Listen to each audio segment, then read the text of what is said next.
Hey everyone! I wanted to read you one of my favorite books. It's called The Sandman by William Joyce. So let's get started. Alright, here's our first picture. And it says, "Of course you know the guardians of childhood. You've known them since before you can remember, and you'll know them till your memories are like twilight. The very first guardian was the man in the moon, and it was he who found the others. The man in the moon watches over the children of earth. Like a giant nightlight in the sky, he keeps nightmares away. But when the moon is less than full and bright, who will keep the children safe at night?"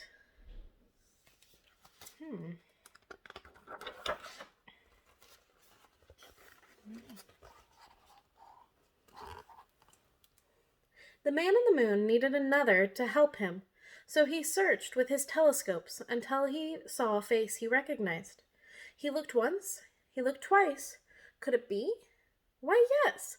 It was the same fellow he'd once sent a wish to, many once upon a times ago, back when the man in the moon was just a very small boy, back in a time called the Golden Age. The sleepy little fellow's name was Sanderson Mansnoozy. You may know him better as the Sandman, but he begins his journey as just plain Sandy, and this is how he came to be. All right.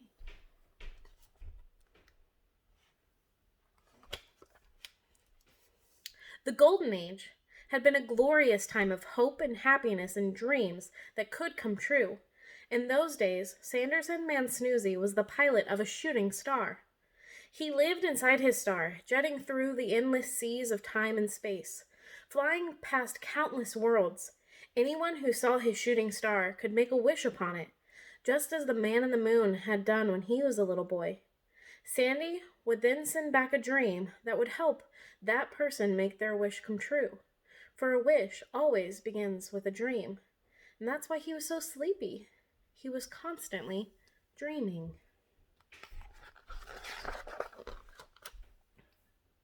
Okay. But in this golden age, there was one who could not abide by anything good or kind or gentle. Pitch, the king of nightmares. He had sworn to destroy sweet dreams and shooting stars, and one by one he hunted them down.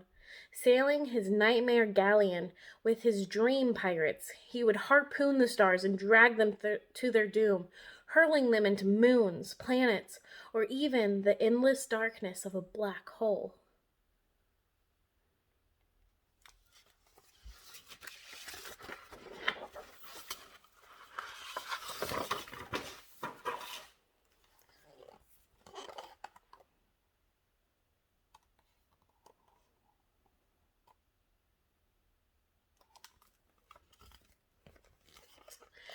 And so it was with Sanderson Mansnoozy and his star. They were near the shoulder of the constellation Orion when Pitch attacked. The Nightmare King lanced the star with his harpoons. For the first time, Sandy knew fear, and his fear only made Pitch stronger. Sandy could not let his star be harmed. He swerved and breached with astonishing daring and finally broke free.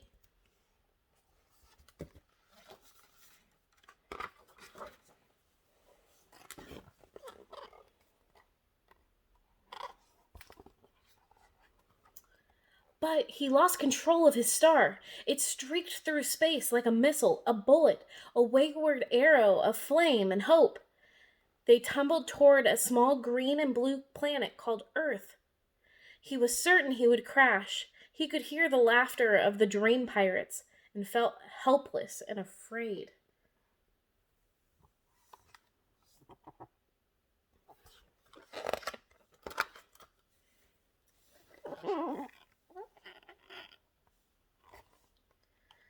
But as Sandy plummeted earthward, he heard 10,000 wishes, the wishes of children who saw his star streaking towards them. Sandy knew he must not harm a single child, so with all his strength he guided his star away from land and over a vast sea. Just as he was about to crash, he heard a wish that seemed to come from far, far away. It was bright and clear and kind. "I wish you well," was all it said. So Sandy closed his eyes and dreamed that all would be well.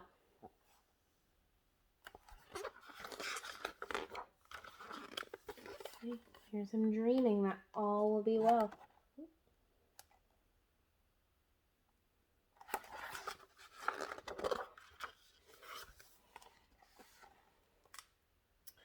Moments later, they crashed into the ocean. The sky was filled with the blinding light of their impact. The light faded. The star had neither sunk nor exploded. It had become a sandy sort of island with long, spiraling tendrils of land. At its center were a number of steep dunes, and at the center of the dunes lay Sanderson Mansnoozy.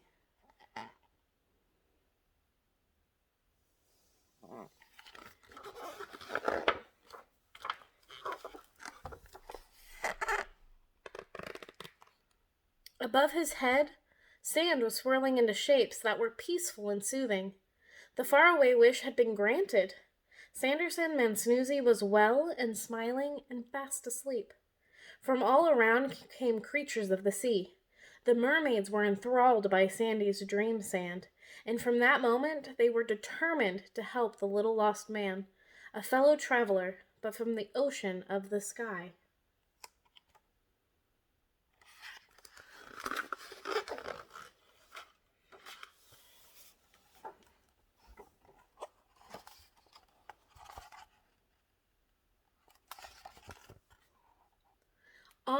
On Sandy slept, and on he dreamed, until every grain of sand on his island contained a dream.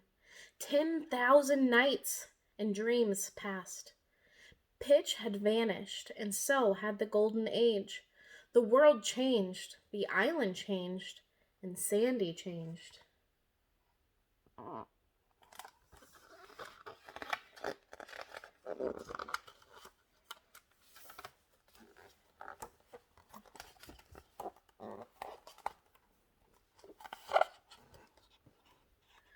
One night, a moonbeam shined down on him, and he heard the voice from long ago that had wished him well.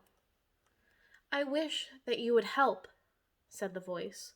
With that, Sanderson Mansnoozy finally awoke. There, in the moonbeam, he could see the man in the moon, who asked, "When the moon's not full and bright, would you keep the children safe at night?" Sandy nodded, for if a wish was made to him, he still felt he had to answer it.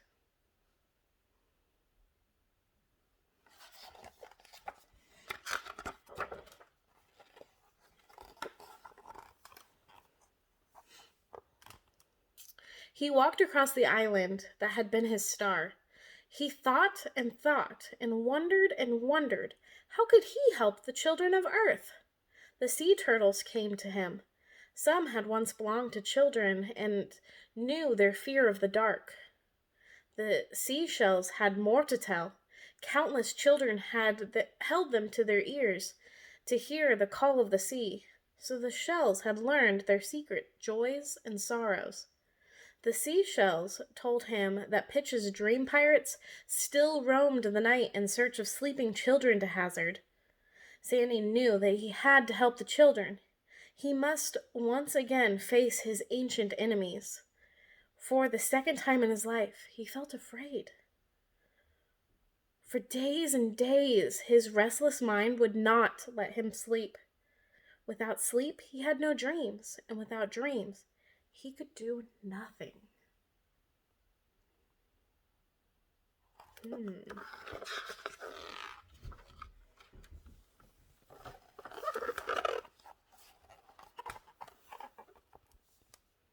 But the mermaids knew a way to help their friend. They came from sea with their sweet lullaby. "Dreams, sweet dreams, be in the sand you hold. They banish all the darkling fears and fill the night with gold.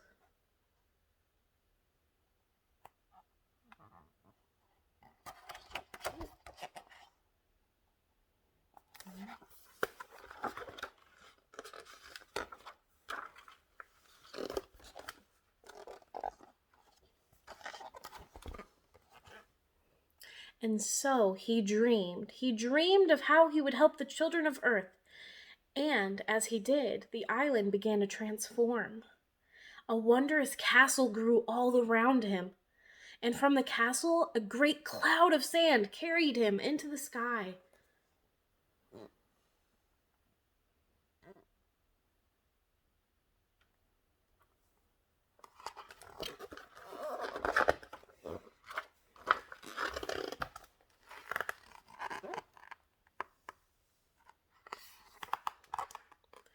And on this cloud, he journeyed to every land, and to every child who was sleeping, he sent a lovely dream with his dream sand.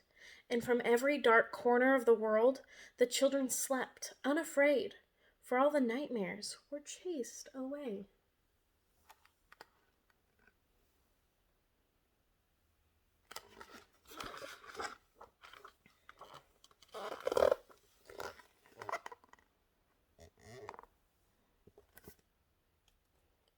Chased away by the dream sand, chased up to Sandy's cloud. As they came, he grabbed each nightmare and said, "You are not real. You are not true. You are nothing." And as Sandy's fear vanished, so did the nightmares. One by one, they turned harmless into golden dream sand. And for the first time in all of history of sleep on Earth, there was not a single nightmare to be had.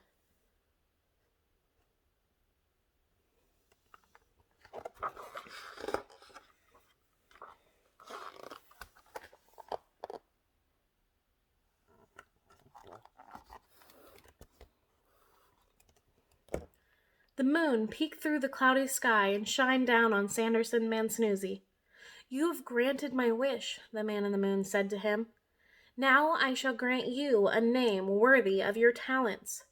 Sandy bowed as the moon declared, "From this moment on, you will be known as His Nocturnal Magnificence, Sanderson Mansnoozy, Sandman, the First Lord High Protector of Sleep and Dreams."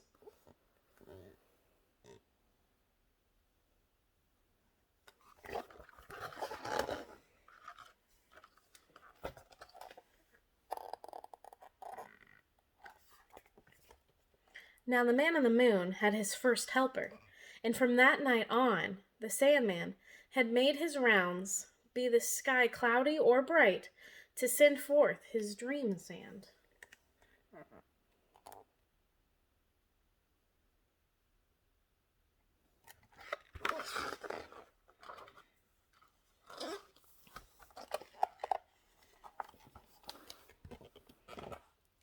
Now, most every night is filled with sweet dreams.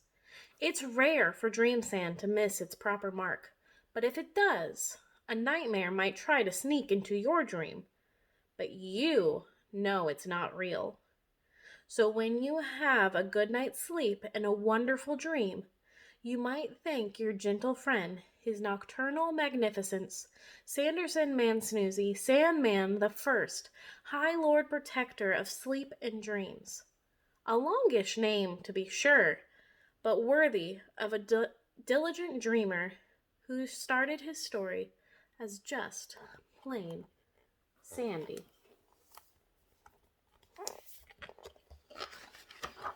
All right. Well, that was one of my favorite stories, The Sandman. And I hope you enjoyed it as much as I do. Okay, I'll see you later. Bye.